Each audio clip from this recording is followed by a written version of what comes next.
I write an essay on Monday as part of our Rise on Monday newsletter that goes out to all of you. But today I've decided to send you a video.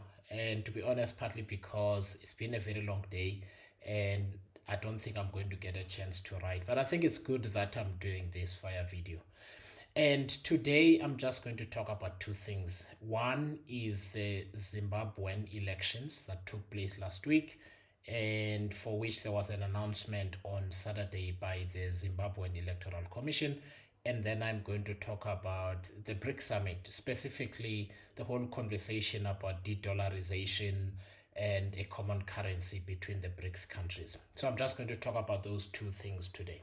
So let me start with the Zimbabwean election. So on Saturday, the Zimbabwe Electoral Commission released results saying that President Emmerson Mnangagwa, who is the incumbent president of the ZANU-PF, had won the election, and Nelson Chamisa had come second.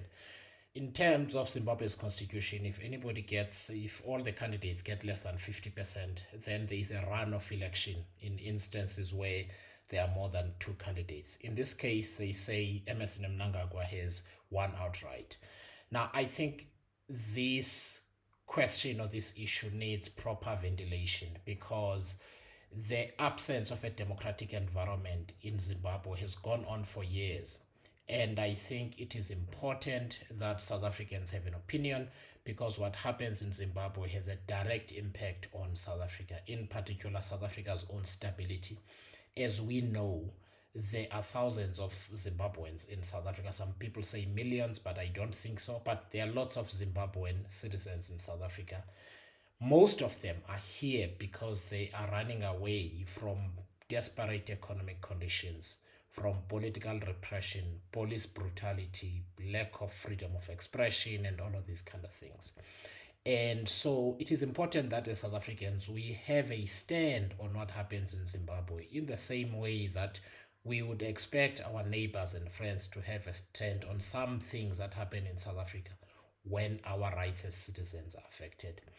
And so on Saturday, the Zimbabwe Electoral Commission said President Mnangagwa has won outright. Now, there is a problem with this announcement because it was done hurriedly. You will remember that the SADC observer mission said the election itself fell short of the requirements of a fair election in terms of Zimbabwe's constitution and Zimbabwe's laws. So when the ZEC made this announcement on Saturday, it was before the normal auditing that takes place between the tallies done at polling station level and the total tally reported at constituency level. So what the ZEC has done is it has rushed to make this announcement before that auditing has taken place.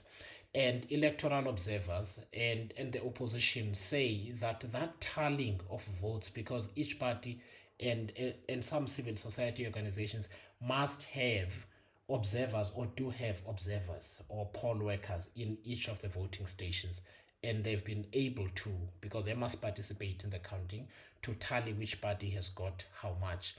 And according to a statement released by the ZEC, which is the main opposition party in Zimbabwe, that they will release their tabulation of these results. Now, I don't think Zimbabwe's interest and stability would be harmed by allowing a normal auditing process to take place. And I think when you take in totality what has happened with the Zimbabwean elections, where the voters' roll, which in South Africa we take for granted, that it is going to be available to all political parties and in good time. Even now, political parties can get access to the latest voters' roll that they want. In Zimbabwe, that was not available. Secondly, there was police interference, particularly with, in fact, only with opposition political activities and political events. So that was the second thing. During the election itself, a lot of poll workers, election observers, that are normally stationed at voting stations were arrested and put in prison. And then you have this situation where the ZEC has rushed to make this announcement. Then you've got the SADC observer mission saying that these elections do not meet the minimum requirements of Zimbabwean law. Now, let us pause, because I think this is where we say we are choosing to side with the interests of Zimbabweans, not with the interests of a particular political party. I know that the Secretary General of the ANC, Fikile Mbalula, has nailed his colors to the mast and said he hopes that ZANU-PF will win. I don't think this is the right approach from any South African political party. We must always side with the interests of the Zimbabwean people.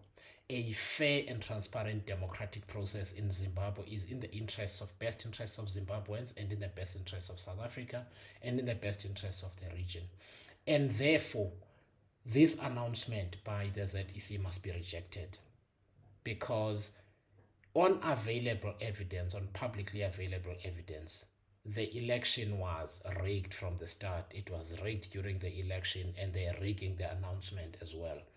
And there is no credibility in the process as far as I'm concerned. And I think it is time that we called out undemocratic governments on the continent, even when they use the usual rhetoric about the West and interference and so on. We must run proper elections on this continent for ourselves, for our own democratic interests, and for the well-being of the people of this continent. This usual insult that certain political parties or individuals are stooges of one or other country is not a real argument. So in this case, I think this outcome, premature announcement by the ZEC, must be rejected until such time that there has been proper tallying and auditing of the results, and a proper declaration is made. And most importantly, it has the support and endorsement of the most important observer missions in the country. If that does not happen, we must, on a principle, be prepared. We must be prepared to denounce the Zimbabwean government, to denounce the ZANU-PF, to denounce the ZEC, and say we refuse that you become a member of the SADC community, a member of the AU, until such time that there is a real democracy in Zimbabwe. So that's my view on the Zimbabwean issue. Then